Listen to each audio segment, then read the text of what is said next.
నమస్కారం ఎంసీఎన్ వార్తలకి స్వాగతం. ముందుగా ముఖ్యాంశాలు. ఇక వార్తల్లోని వివరాలు. పలమనేరు రూరల్ మండలంకు సంబంధించిన కొలమానసపల్లి ఉన్నత పాఠశాలలో 8వ తరగతి చదువుతున్న విద్యార్థులకు పలమనేరు ఎమ్మెల్యే వెంకటేగౌడ ట్యాబ్లు పంపిణీ చేశారు.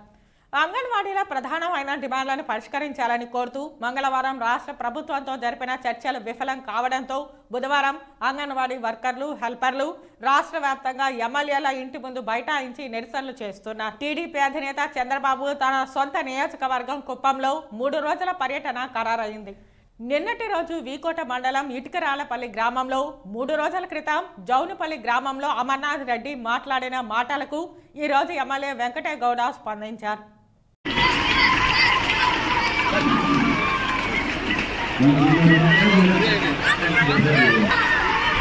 నాడు నేడు ఫేజ్ 1 ద్వారా ఉన్నత పాఠశాల ఆవరణలో సుమారు 43 లక్షల రూపాయల నిధులతో నిర్మితమైన అభివృద్ధి పనులను ప్రారంభించారు. రాష్ట్రంలో ప్రభుత్వ పాఠశాలలో చదువుతున్న విద్యార్థులకు జ్ఞాన సంపద మరింత పెంచుకునే విధంగా ముఖ్యమంత్రి జగన్మోహన్ రెడ్డి ఉచితంగా ట్యాబ్లు పంపిణీ చేస్తున్నారని, చదువుతోనే అభివృద్ధి సాధ్యమని భావించిన జగనన్న విద్యా వ్యవస్థలో అనేక సంస్కరణలు తీసుకొచ్చారని తెలియజేశారు.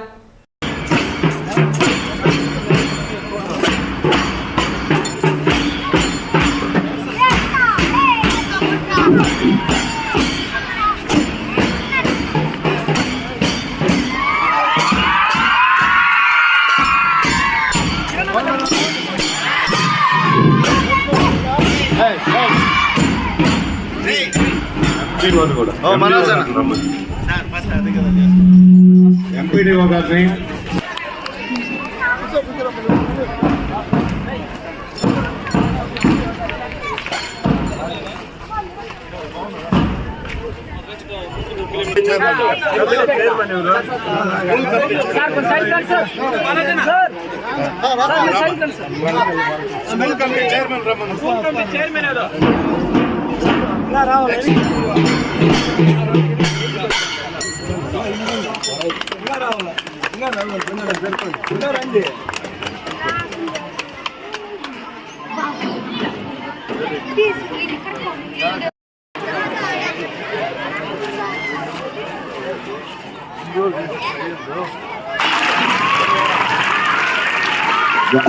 గౌరవ శాసనసభ్యులు, మనందరికీ సుపరిచిత నేత, ఇప్పటికే దాదాపు శాసనసభ్యులుగా ఎన్నికైన తర్వాత ఒక 25 సార్లు 25 పర్యాయముల దాకా మన పంచాయతీలో జెడ్పీటీసీ గారి శ్రీమతి మల్లికా గారి భర్త అయినటువంటి రంగనాథం గారిని మాట్లాడవలసిందిగా కోరుతా ఉన్నాం.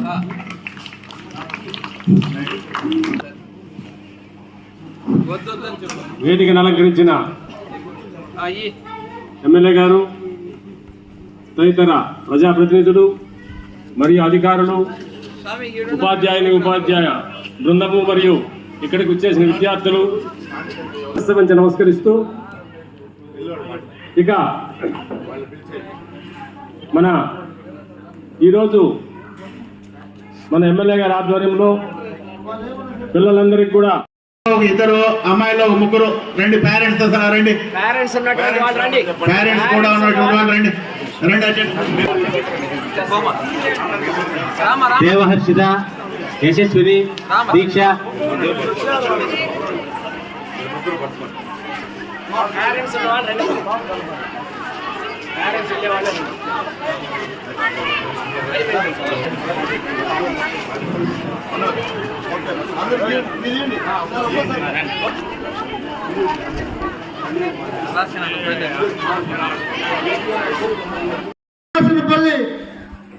హై స్కూల్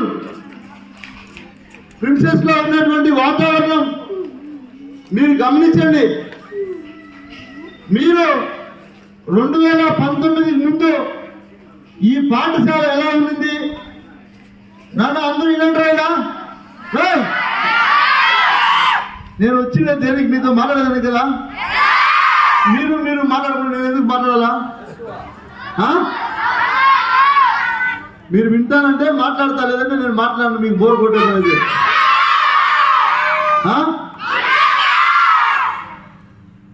మీరు 4 సంవత్సరాల ముందు ఈ స్కూల్ ఎట్లుంది రాజులో మీరు చెప్పండి.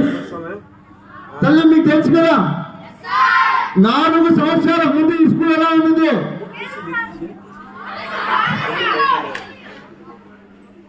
ఈ గ్రానైట్ లేదు, ఈ పెయింట్ లేవు, ఆ టైల్స్ లేదు, ఈ రూమ్స్ అడిషనల్ రూమ్స్ లేవు, మీరు వేసుకున్నటువంటి షర్ట్ షూలు కూడా లేవు. గుర్తుపెట్టుకోండి.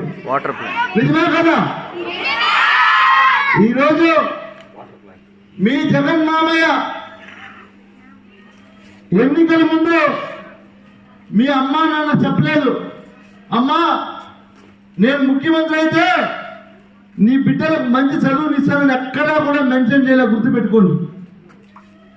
అమ్మఒడి చెప్పాడు, అమ్మఒడి మీ తల్లి అకౌంట్లో వేసేసాడు. కానీ చెప్పకుండానే పిల్లల భవిష్యత్తు కోసం ఈరోజు మన ముఖ్యమంత్రి గారు జగన్మోహన్ రెడ్డి గారు మీ అందరి భవిష్యత్తు కోసం పాఠశాలలన్నీ కూడా రూపురేఖలు మార్చి నాడు నేడు అనే కార్యక్రమం ద్వారా రూపురేఖలు మారుస్తూ మీకోసం ప్రత్యేకంగా ఇంగ్లీష్ మీడియం తీసుకొచ్చాడు. గతంలో ఈరోజు నవ్యశ్రీ మాట్లాడినట్లు ఇంగ్లీష్ గతంలో ఎవరైనా మాట్లాడారు ఉన్నారా ఈ స్కూల్లో? గతంలో జగన్మోహన్ రెడ్డి గారు ముఖ్యమంత్రి కాకముందు ఈరోజు నవ్యశ్రీ మాట్లాడినటువంటి ఇంగ్లీషు జగన్మోహన్ రెడ్డి గారు ముఖ్యమంత్రి కాకముందు ఎవరైనా మాట్లాడేవారు ఉన్నారా? ఉన్నారా తల్లి? ఉన్నారా? లేదు కదా? దానికి కారణం ఎవరు? వాళ్ళు అరవలేదు జోరుగా. భోజనం రెడీగా ఉంది, నేను బయలుదేరితే మీకు భోజనం పెడతారు. నేను బయలుదేరాలా అంటే చెప్పింది ఎంతో 5 నిమిషాలు ఉంటే నేను బయలుదేరేస్తా. భోజనం రెడీగా ఉంది.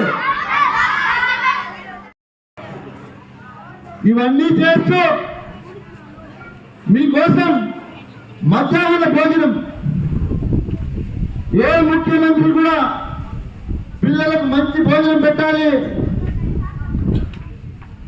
చదువుకోవడానికి ఉత్సాహంగా వాళ్ళకు మంచి పోషకాహారాన్ని ఇవ్వాలని ఎప్పుడు కూడా ఏ ముఖ్యమంత్రి కూడా పెట్టలేదు అక్కడ కూడా మెనూలు. గౌరవ ముఖ్యమంత్రి జగన్మోహన్ రెడ్డి గారు పిల్లల కోసం మెనూ పెట్టి ఆ మెనూ ప్రకారం మీకు భోజనం అందిస్తున్నారు కదా. ఇన్ని అందిస్తూ మీ పాఠశాలల కోసం ఈరోజు ఒక కొలమాసనపల్లిలో ఈ ఒక్క పాఠశాల కోసం 83 లక్షల రూపాయలు ఖర్చు పెట్టాడు జగన్మామయ్య. గుర్తుపెట్టుకోండి. ఈరోజు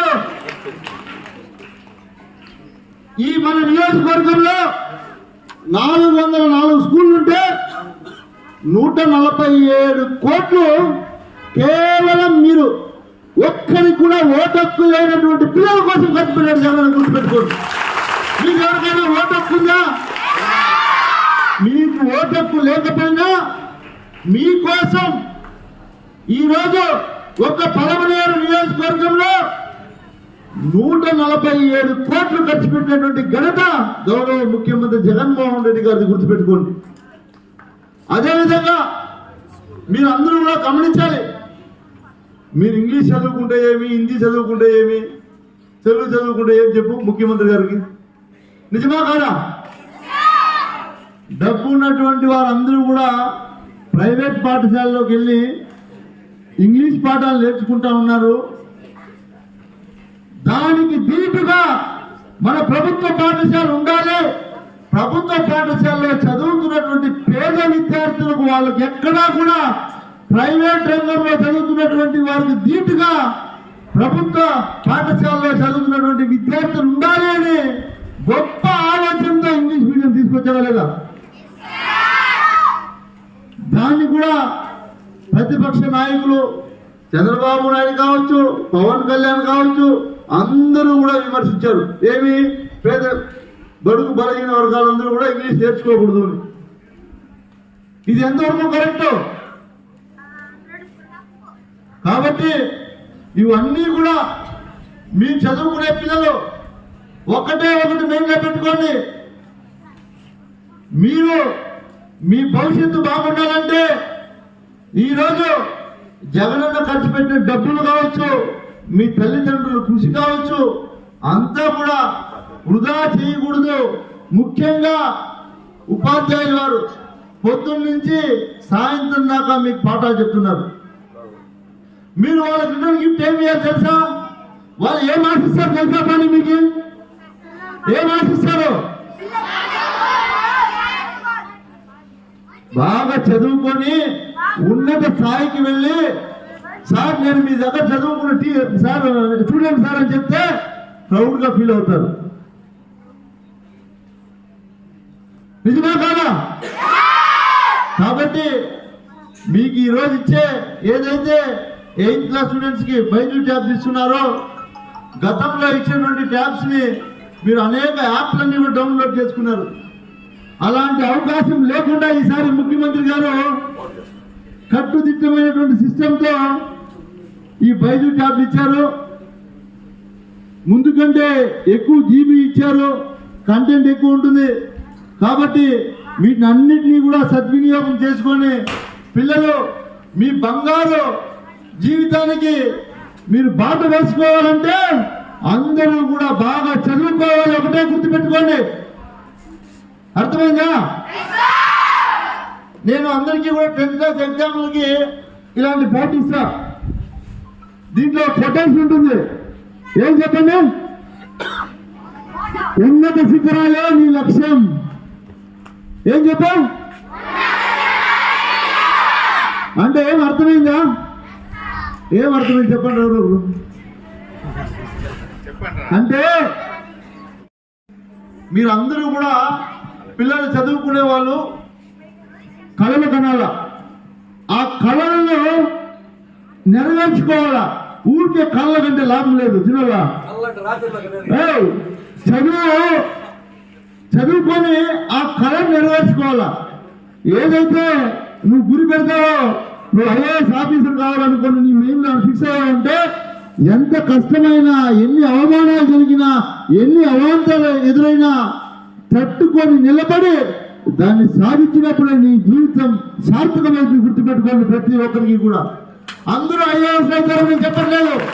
మీరు టీచర్ అవ్వాలనుకుంటే టీచర్ కావచ్చు, డాక్టర్ అనుకుంటే డాక్టర్ కావచ్చు, ఏదైనా సరే మీ సంకల్పం గొప్పగా ఉండాలి, దృఢంగా ఉండాలి. మనసులో ఏదనుకుంటే దాన్ని సాధించాలి. అందుకే నేను అందరికీ కూడా 10th క్లాస్ ఎగ్జామ్ రాసే ప్రతి పిల్లవాడికి ఉన్నత శిఖరాలే నీ లక్ష్యం అనే ఒక కొటేషన్తో ప్రతి పిల్లవాడికి ప్యాడ్లు అందించాను. మీకు కూడా ఒకటే తెలియజేస్తున్నా, ఇప్పటికే చాలా ఆలస్యమైనట్టుంది. మీకు అందరికీ కూడా మళ్ళీ మళ్ళీ మళ్ళీ మళ్ళీ చెప్తున్నా, మీ ఉపాధ్యాయులు వారు ఏదైతే బోధిస్తున్నారో వాటినన్నిటినీ కూడా మీరు పరిగణలోకి తీసుకొని గొప్ప స్థాయికి, ఉన్నత స్థాయికి వెళ్ళాలని మరీ మరీ మిమ్మల్ని కోరుకుంటూ ఈ అవకాశం ఇచ్చి నాకు అందరికీ కూడా పెద్దలకు ధన్యవాదాలు తెలుపుకుంటూ సెలవు తీసుకుంటున్నాను.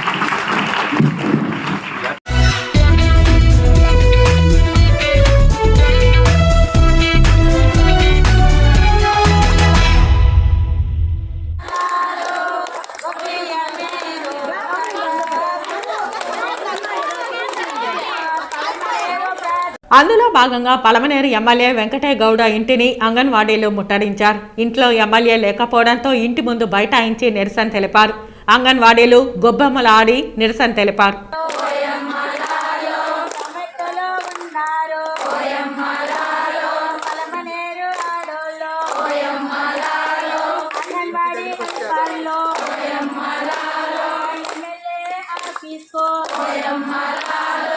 ఇంటి ముందు ఉన్నాము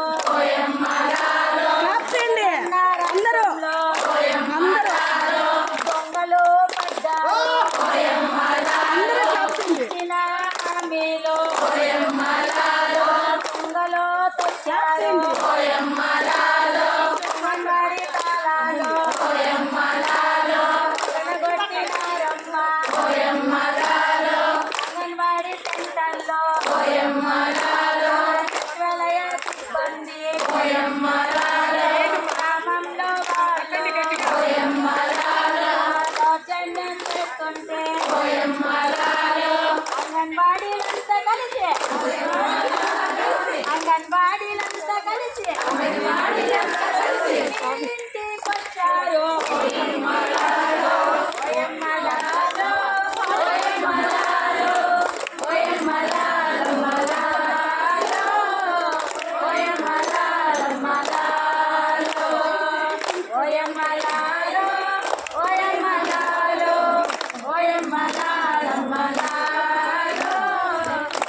టీచర్లు కలిసి మెలిసి వచ్చారు పలమనేరు ప్రాజెక్టు అందరూ కలిసి వచ్చాము మేముంటే ఎమ్మెల్యే గారు కోటలో ఉన్నారు ఎమ్మెల్యే గారు ఇక్కడికి ఎప్పుడు వస్తారు వచ్చేదాకా వరకు మేము ఇక్కడే ఉంటాము వచ్చేదాకా వరకు మేము ఇక్కడే ఉంటాము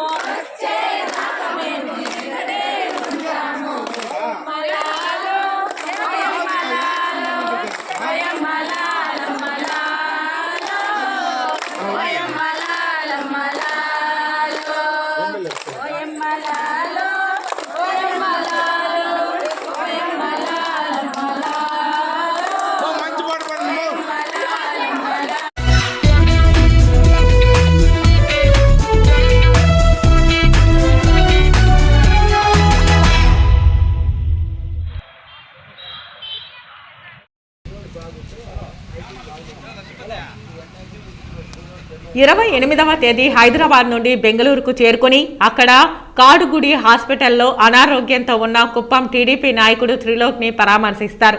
అక్కడి నుండి రోడ్డు మార్గంలో గుడిపల్లి చేరుకుని బస్టాండ్ ఆవరణలో ఏర్పాటు చేసిన బహిరంగ సభలో పాల్గొంటారు.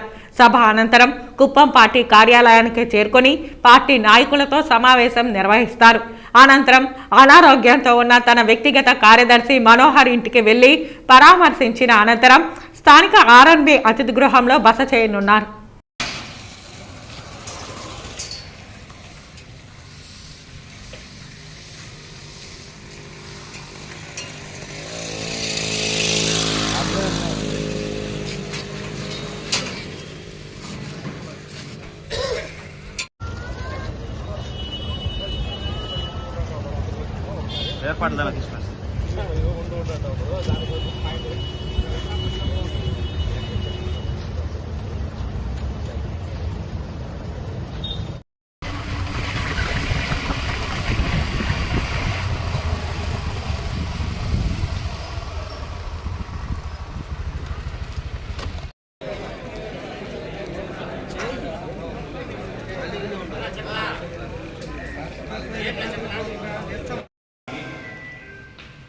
అక్కడ ప్రజలకి అన్నదానం చేయటం, అలాగే అక్కడి నుంచి మన కొత్తపేటలో ఉన్న మల్లాలు కుప్పం మా టౌన్లో రావడం జరుగుతుంది. టౌన్లో చెరువు కట్ట మీద నుంచి టౌన్లో రావడం జరుగుతుంది.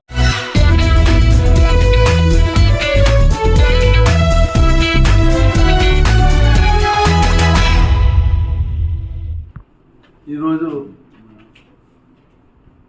ప్రెస్ మీట్ పెట్టడానికి కారణం 3 రోజుల ముందు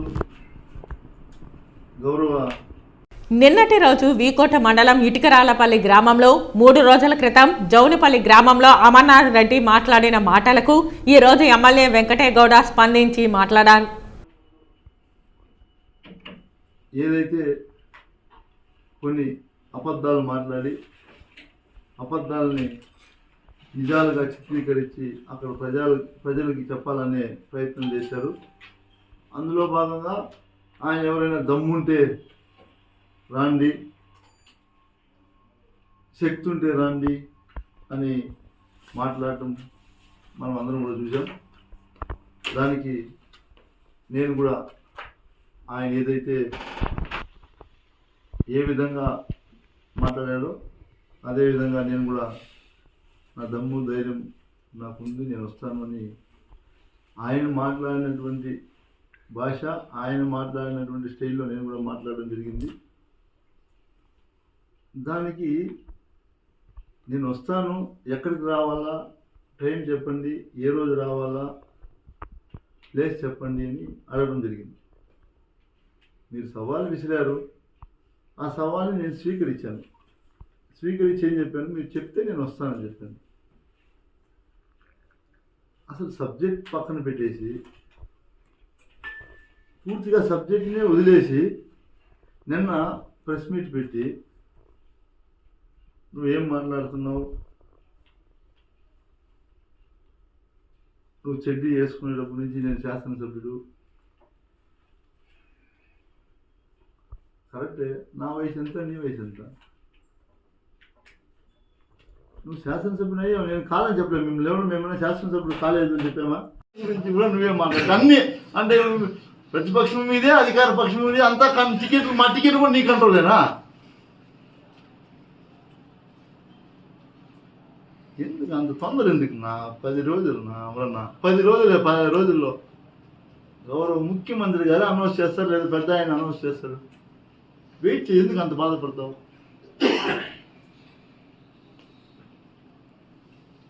ఏం తొందరపడదునా, టికెట్ నాదే, మళ్ళీ ఎమ్మెల్యే నేనే, నువ్వేం ఆలోచించద్దు. నువ్వు 4.5 సంవత్సరం ఎట్లా బెంగళూరులో ఉంటువో నెక్స్ట్ మళ్ళీ 4.5 సంవత్సరం 5 సంవత్సరాలు బెంగళూరులో హ్యాపీగా ఉండొచ్చు. ఆ పదవి పనులన్నీ కూడా పూర్తి చేసుకోవచ్చు. వాళ్ళ ఏదైతే ఇన్ని రోజులు చేసి పెట్టినామో అవన్నీ పదవి పనులు పూర్తి చేసుకోవచ్చు. సరేనా? దయచేసి మళ్ళీ చెప్తా ఉన్నా, నేను సోదర భావంతో నీతో ఎంతో గౌరవంగా ప్రతి ప్రెస్ మీట్లో మాట్లాడినా. నువ్వు రెచ్చిపోయినావు కాబట్టి నేను రెచ్చిపోతా. నువ్వు నాకు ఎంత గౌరవం ఇస్తే నేను నీకు అంతే గౌరవం ఇస్తా. తప్పులు మాట్లాడుతూ ఉండవు, పూర్తి తప్పులే. నన్ను ఆడ ప్రమాణం చేయమని చేస్తా, నువ్వు మాట్లాడిన ప్రతి మాట అబద్ధమే. యా ఊర్లో కొని ఏమి చేయలేంటావు, ఇన్నిళ్ళు కట్టినా చూడలేదు, కొన్ని సచివాలయాలు చూడలేదా, వాలంటీర్లకు ఉద్యోగాలు ఇచ్చినారు, సచివాలయ సిబ్బంది ఉద్యోగాలు, నువ్వు ఎన్ని ఉద్యోగాలు ఇచ్చినావు? ఇప్పుడు నీకు ఏమేమి చేసినామని ఆఫీసర్ని అడిగితే ఆ ఆఫీసర్ చెప్పింది ఇరిగేషన్ కథ. సార్ నేను అడిగినా, సార్ అని నేను అడుగుతా, అలాంటి నేను చదువుకోలేదు కదా, వాళ్ళని సార్ అని పిలుస్తా, వాళ్ళు చదువుకోండేవాళ్ళు కాబట్టి. సార్ ఇట్లా అమర్నాథ్ రెడ్డి గారు ఆఫీసులు అని కనుక్కొని మేమేమి చేసినామో, నీకు అనుభవం తక్కువ, వయసు తక్కువ, చదువు లేదు అంటూ ఉన్నాడు సార్. వాళ్ళు ఏమేమి చేసినారు సార్ అని అడిగితే వాళ్ళు చెప్పినారు నీ కథ.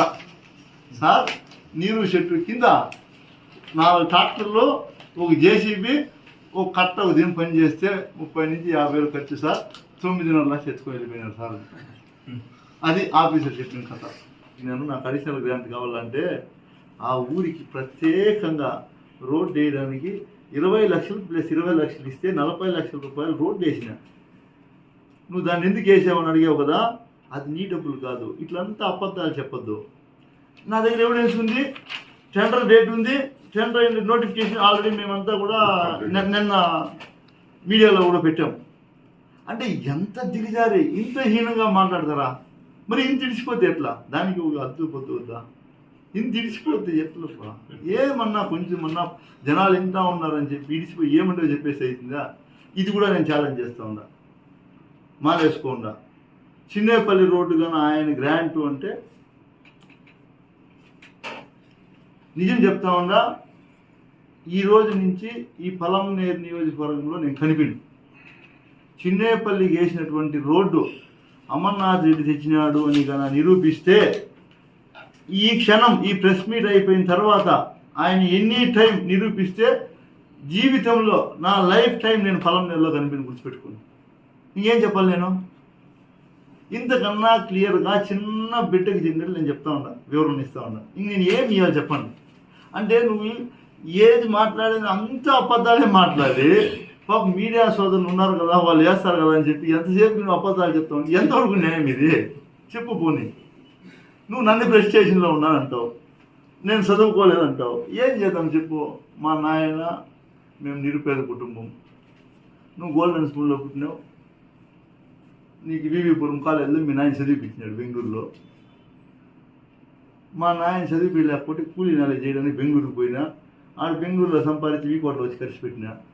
నువ్వేం చేస్తా ఉండవు? వీడు సంపాదించుకుంటూ ఆడ పెట్టుకుంటూ ఉండవు, అంతే జరిగేది. అర్థమైందా? మా నాయన మమ్మల్ని చదివిపించడానికి డబ్బులు లే, బతుకు తెరువు కోసం బెంగళూరుకు పోయినా, ఏదో 10 రూపాయలు సంపాదించి ఎత్తుకొచ్చి వీకోట్లో 12 ఖర్చు పెడతా ఉన్నా. నువ్వేం చేసినావు? నీ విద్యాభ్యాసం బెంగళూరు కాబట్టి వీడు సంపాదించి తెచ్చుకుంటూ ఆడబెట్టుకున్నావు. నేను స్ట్రైట్గా అడుగుతా ఉన్నా, ఎలక్షన్ ముందు ఏమన్నావు? ఎలక్షన్ తర్వాత మనిషి కనిపిస్తే అప్పుడు అడగండి, గెలిచినా గెలవకపోయినా అన్నాను. గుర్తుందో లేదో నీకు, నువ్వు మర్చిపోయింటే నాకు గుర్తుంది. నేను కాబట్టి ఏడ మాట్లాడినప్పుడు ఇప్పుడు రాయలపేట చౌరస్తాలో నువ్వు మాట్లాడినావు, గోనుమాకనపల్లి పంచాయతీలో మాట్లాడినావు. ఈ మాటలన్నీ కూడా నేను గెలిచిన తర్వాత పలమనేలో గల్లీ ఇల్లు తిరిగినా. నువ్వు ఓడిపోతే బెంగళూరు చేరిపోయినావు. ఎలక్షన్ 3 నెలలు ఉందంటే ఇప్పుడు హడావిడిగా వచ్చినావు. జోబీలో చేయి పెట్టి ఇంద్రా తీరా చేయరా పట్రా నేను ఉన్నాను చేస్తా ఉండవు. అది నీ బాధ్యత నువ్వు చేసుకోవాలి, తప్పదు. నువ్వు చేసుకో. మేమే ఎక్కడ కానీ మీ గురించి మేము వ్యక్తిగతంగా ఎక్కడ మాట్లాడలేదా? మా వ్యక్తిగత విషయాలు నువ్వు తలకాయ చూరుస్తూనే ఉండవు. నీది ఇంత షార్ట్ ఉంది, ఇంకా నువ్వు అనుకుంటా ఉండవు అంటే కూడా ఏమి చదువుకోలేదు,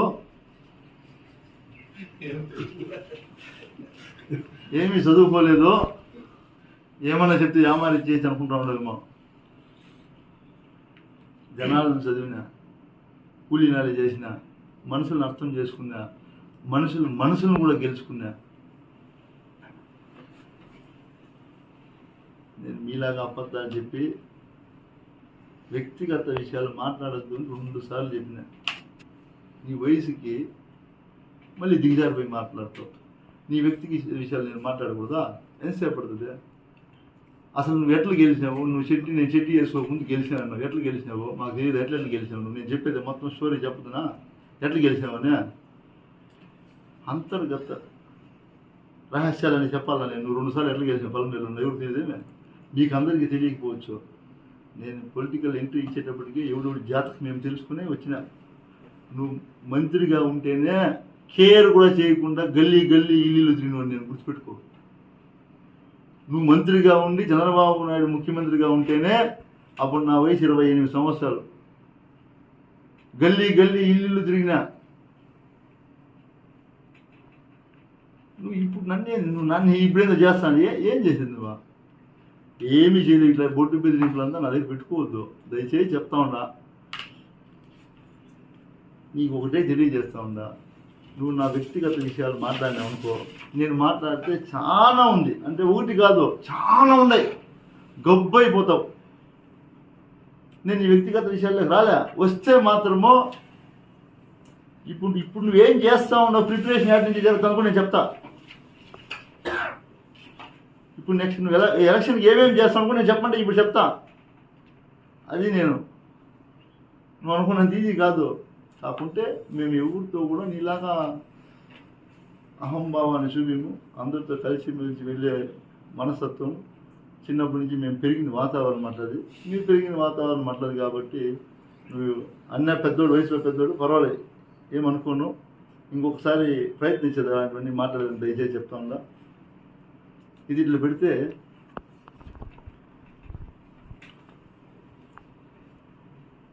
CMDF అడిషనల్ GGMP ఇలా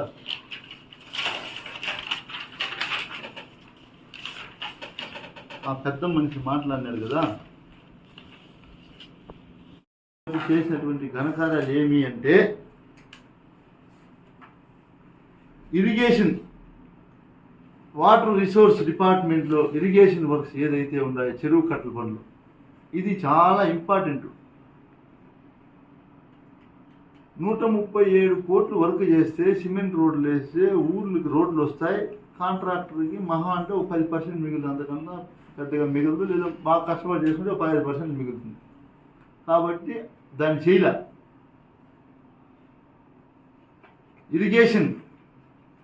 ఇరిగేషన్లో ఇది ప్రజలందరూ గమనించాల. మీ ఊర్లో చెరువు కట్టకాడ JCBలు పెట్టి 4 ట్రాక్టర్లు పెట్టి పొద్దున్న నుంచి సాయంత్రం దాకా మన్ను తోలి ఒక్కొక్క చెరువుకి నామినేటెడ్ కింద, టెండర్ లేకుండా నామినేటెడ్ కింద 10 లక్షల పైన అయితే నామినేటెడ్ రాదని చెప్పి 9,90,000, 9,80,000, 9 లక్షలు, 9.5 లక్ష, 9,60,000 ఇట్లా రకరకాలుగా పెట్టి ఒక్కొక్క చెరువుకి దాదాపుగా 9,90,000 దాకా డ్రా చేసి 50 3 కోట్ల రూపాయలను మీరు డ్రా చేసినటువంటి ఘనత మీది గుర్తుపెట్టుకోండి. ఆధారాలు ఇస్తా. అంటే నువ్వు చెరువు కట్టలు చేసిన రోడ్డు ఎందుకు చేయలేదు నేను అడుగుతూ ఉన్నా. చెరువు కట్ట 30-40 వేల రూపాయలు ఖర్చు పెట్టి 9.5 లక్షలు బిల్లు వస్తుంది. 50,000 ఖర్చుతో 9 లక్షలు మిగులుతుంది. ఈ 53 కోట్లు వర్కులు చేసుకొని డబ్బులు కొట్టుకున్నారు, దన్నుకున్నారు. ఓకే, అదేవిధంగా రోడ్లు కూడా వేసినారు కదా. ఇది చేసినటువంటి పని నువ్వు దాన్ని ఎందుకు చేయలేదు, దాని మీద ఎందుకు చదవలేదు? నువ్వు ఇరిగేషన్లో ప్యూర్లీ చెరువు కట్టలు రిపేర్లు ఇవన్నీ, ఎక్కడ కూడా వేరే వర్క్ లేదు. ఈ 53 కోట్ల రూపాయలని మొత్తం డ్రా చేసి కాజేశారు. నువ్వు చేసిన పని ఇది పక్కన పెడితే మేమేం చేశాను అంటున్నావు కదా. మేము ఏం చేసామో ఇప్పుడు చెప్తా, మీరు క్లియర్గా అయినండి. నీ ఈఏపీ రోడ్లు 137 కోట్లు జీవో వర్కులు జరిగినాయి, ఇబ్బందులు పెట్టావు. ఆ భగవంతుడు నేనే కానీ నిజంగా ఈఏపీ రోడ్లకు అడ్డుపడి, నిజంగా చెప్తాను నేను మాలేసుకొని, నేను ఆ ఈఏపీ రోడ్లకు ఏమన్నా నేను అడ్డుపడి నా ప్రమేయం ఉండి నేను అడ్డుపడి ఉంటే నేను సర్వనాశనం అయిపోతా. ఈ రోడ్లు ఆపేదానికి కానీ ఈ రోడ్లలో నా పాత్ర ఏదైనా చిన్న ఇబ్బంది కలిగించి ఆపినా, వర్క్ ఆపినా, లేదా ప్రభుత్వం నుంచి పూర్తిగా ఏదైనా సంవత్సరాలు బకాయిలు ఖండం అయిపోయినా నేను బాధ్యత. మేము సర్వనాశనం అయిపోతాం. ఎవరైతే వర్క్ చేశారో వాళ్ళ కాంట్రాక్ట్, సబ్ కాంట్రాక్ట్ డబ్బులు ఇవ్వలేదో ఇప్పుడు ఎవరు సర్వనాశనం అయిపోవాలి? తెచ్చుండే సర్వనాశనం అయిపోవాలి కదా. నేను దీంట్లో నా ప్రమేయం ఉంటే నేను సర్వనాశనం అయిపోతా. మాల వేసుకొని పవిత్రమైన అయ్యప్ప మాలలో చెప్తా ఉండా. దీంట్లో నా ప్రమేయం ఉంటే నేను సర్వనాశనం అయిపోతా. నా ప్రమేయం లేదు, మీ ప్రమేయం ఉంది, మీరు కావాలా అని ఇబ్బంది పెట్టింటే మీరు కూడా సర్వనాశనం అయిపోతారు నేను చెప్తా ఉండా. మీకు ఒక న్యాయం, నాకు ఒక న్యాయం కాదు, ఇద్దరికి ఒకే న్యాయం చెప్తా ఉండా. న్యాయమే కదా. ఎవరు తప్పు చేసింటే వాళ్ళు సర్వనాశనం అయిపోతారు. ఆ భగవంతుడు చూసుకుంటాడు. ఈ ఈఏపీ రోడ్లది పక్కన పెట్టేయండి. మేము ఏం చేసామని అడుగుతున్నావు కదా.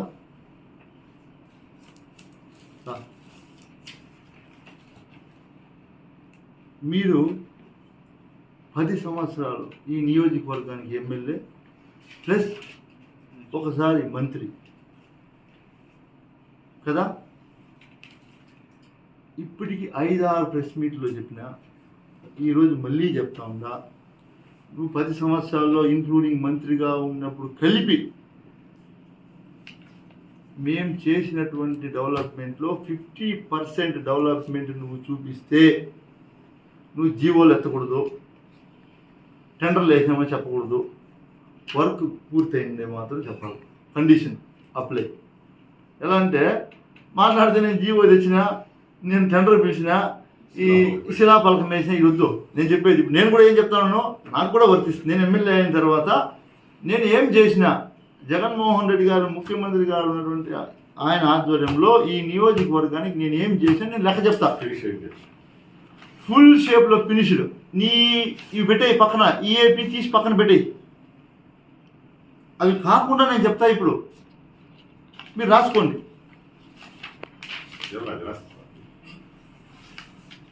మీరందరూ గమనించండి. గడప గడపకు మన ప్రభుత్వం అనే కార్యక్రమంలో 104 సచివాలయాలు ఉంటే 104 సచివాలయాల్లోన సచివాలయానికి 20 లక్షలు చొప్పున దాదాపు 20,80,00,000 రూపాయలు గౌరవ ముఖ్యమంత్రి గారు ఇచ్చారు. గ్రౌండ్ అయ్యాయి. మీరు కావాలంటే నీకు కంప్లీటెడ్ అయ్యి నీకు ఆధారాలు ఇస్తా. అయిపోయిందా? మరీ ముఖ్యమైనటువంటి ఈ నియోజకవర్గంలో ఉన్నటువంటి సమస్య ఒకటి, బైరెడ్డిపల్లి నుంచి అప్ టు 4 రోడ్ల మీద మాడి దాకా రోడ్డు ఎట్లుండింది మన ప్రభుత్వం రాకముందు? ఎన్ని యాక్సిడెంట్లు జరిగాయి, ఎంతమందికి ఇబ్బంది, ఎంతమంది ప్రాణాలు పోగొట్టుకున్నారు? అంటే నువ్వు మంత్రిగా ఉన్నప్పుడు నీకు కనిపించలేదా? మాట్లాడితే నేను టెండర్ వేసిన, ఎన్ని రోజులు చేసాం మేము? 3 నెలలు రోడ్ వేసాం. 3 monthsలో రోడ్ వేసాం. మీరు డేట్ చూసుకోండి, టెండర్ అయిన డేటు, రోడ్డు ఫినిష్ అయిన డేటు 3 నెలలు వేసాం. నువ్వు మంత్రిగా ఉన్నావు కదా 2.5 సంవత్సరం, చేయకూడదా? చేయాలంటే 20 కోట్ల రూపాయల రోడ్డు, ఒకే రోడ్డు గుర్తుపెట్టుకోండి, 20 కోట్ల రూపాయలు. అదేవిధంగా సిఎండిఎఫ్ జీజీఎంకి అడిషనల్ శాంక్షన్స్. ఇంకా ఒకటి, నిన్న మాట్లాడుతా పొరపాటున గౌరవ మాజీ మంత్రి గారు నన్ను ప్రెస్టేషన్లో ఉండి మాట్లాడారన్నారు. ఆయన ప్రెస్టేషన్లో ఉన్నట్టున్నారు. దానికి వివరణ ఏమి అంటే, ముద్దేపల్లి రోడ్డు వేయలేదు, చిన్నేపల్లి రోడ్డు వేసినావు అన్నాడు. చిన్నేపల్లి నాయన, నేను కష్టపడి గడప గడప తిరిగితే గౌరవ ముఖ్యమంత్రి గారికి చెప్పి, అన్న నేను 2 సార్లు తిరిగినాను, నాకు అడిషనల్ గ్రాంట్ కావాలంటే ఆ ఊరికి ప్రత్యేకంగా రోడ్డు వేయడానికి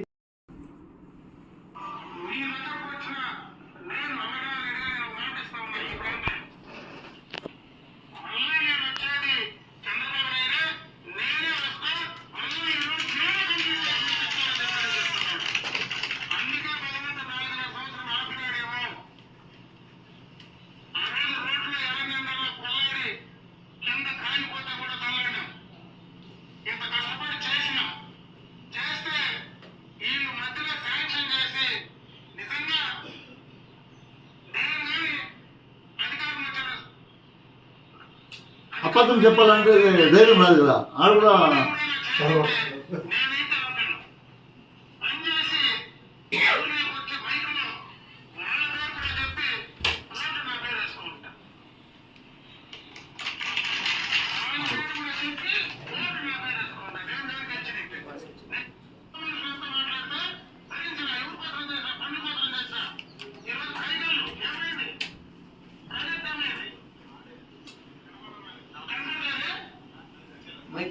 వాయిస్ వచ్చింది.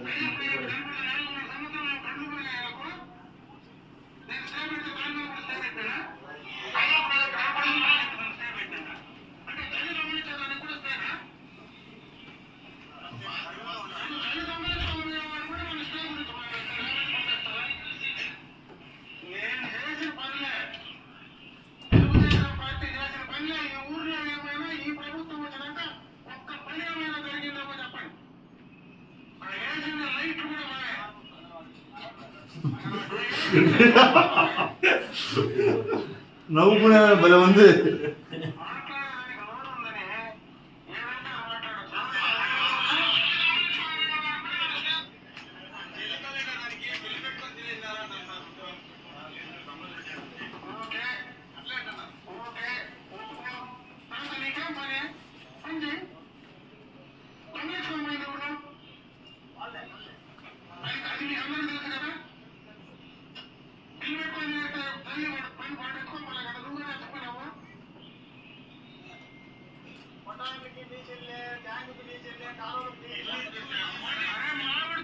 గుర్తుపెట్టుకో, బిల్లు పెట్టుకున్నాడంట ఆయన ఒప్పుకుంటాడు. బిల్లు పెట్టుకుని నీకేం రోడ్డు చేయంట అంటే బిల్లు ఆయన తీసుకొని ఊరోళ్ళు రోడ్డు చేస్తారా? అంటే ఎట్లా మాట్లాడతాడంటే, పోయినాం ఏదో ఒకటి మాట్లాడేద్దాం ఏముంది, అటు నుంచి ఆ రోజు ఖాళీ అయిపోతే మళ్ళీ నువ్వు పోయేది 5 ఏళ్ళకే కదా, ఎలక్షన్కే కదా నువ్వు పోయేది. నువ్వు గెలిచినా ఓడినా పోయేది 5 ఏళ్ళకి ఒకసారి ఎప్పుడు జనాల్లోకి. నీకు అలవాటు అయిపోయింది. పోయినప్పుడు ఏదో ఒకటి మాట్లాడాలి కాబట్టి ఇట్లంతా రెచ్చగొట్టేసి అన్ని అబద్ధాలు మాట్లాడేసి వస్తా ఉన్నావు. ఒకటే ఒకటి గుర్తుపెట్టుకో, నువ్వు రాజకీయం ఏదైతే చేసావో, రాజకీయం ఇన్ని రోజులు ఏం చేసావో అన్నీ కూడా గతంలో ఏదో మీ నాన్నగారి పేరు చెప్పుకొని ఆ పుంగనూరులో ఒకసారి గెలిచినచ్చు, ఒకసారి సీతారెడ్డి మీద ఓడిపోయినావు. పొలంనేరులోకి వచ్చిన తర్వాత క్లస్టర్ క్లియర్గా నేను చెప్తా ఎట్లా గెలిచినావు. సబ్జెక్ట్ నాదో ఉంది, ఎవరు గెలిపించారు కూడా నేను చెప్తా. నువ్వు నేను గెలిచిన రాజశేఖర రెడ్డి గాలిలో నేను గెలిచిన అంటే, రాజశేఖర రెడ్డి గాలిలో అప్పుడు వర్గ విభేదాలు, రాజకీయ సమీకరణలు ఎట్లుండింది, నేను ఎవరు గెలిపించారు నువ్వు మర్చిపోదు అవుతుందా? అవన్నీ మాకేం తెలీదా? అంటే చదువు లేదు మీరు అనుకుని నాకేమి తెలియదు అనుకుంటే ఎట్లా? అవునన్నా తప్పు కదా నన్ను అట్లంతా మాట్లాడద్దునా. దయచేసి నా చెప్తా ఉన్నా, నేను చాలా గౌరవిస్తాను నన్ను, వయసులో పెద్దోడు. దయచేసి నువ్వు ఏదైతే ఈ రోజు నుంచి నేను చెప్తా ఉండా, నువ్వు ఆడ మాట్లాడితే ఆడికే వచ్చి అడ్డుకుంటాం మేము. ఇంక వేరే మాకు ప్రత్యామ్నాయం లేదు నీ దగ్గర. మాకు నువ్వు మాట్లాడినప్పుడంతా మేము పాపం ప్రెస్ వాళ్ళని పిలిచేది, మేము మళ్ళీ గంట సేపు ఎవరిని ఇచ్చేది వద్దు. నువ్వు ఆడ మాట్లాడుతుంటే ఆడికే వచ్చేస్తా. అంటే నీ మీద కేసులు గీసి ఎవరు కట్టరు, నువ్వేం భయపడద్దు. నేనుండేందుకు నీ మీద ఒక కేసు కూడా కట్టి నేనుండేందుకు ఒక కేసు కూడా కట్టదు నీకు, నువ్వేం భయపడద్దు. ఈసారి మాత్రం తప్పు మాట్లాడితే నువ్వు ఏడ మాట్లాడితే ఆడికి వచ్చేస్తా. నిజంగా మాట్లాడు, నిజం మాట్లాడు. జగనన్న వచ్చిన తర్వాత మీ ఊరికి ఇన్ని వచ్చినాడు, మంచి పని చేసినాడు, లేదో ఈసారి మాకు ఓటేయండా, ఇంతంతా 4 ఇల్లు ఇస్తామని చెప్పు, ఒప్పుకుంటా. అమ్మఒడి మీకు వచ్చిందమ్మా 15,000 ఇచ్చినాడా, మేము 30,000 ఇస్తాము అని చెప్పు, ఒప్పుకుంటా. అవన్నీ వదిలేసి అబద్ధాలు మాట్లాడితే మాత్రము స్ట్రైట్గా చెప్తా ఉండా, నువ్వు ఏడ మాట్లాడుతా అంటే అక్కడికి వచ్చేస్తా. తర్వాత నీ ఇష్టం ఏమైతే అది. నేనైతే ఇంకా దీన్ని మీరు ఫుల్ స్టాప్ పెట్టలేదంటే తర్వాత మీరే ఏమైతే జరుగుతుంది.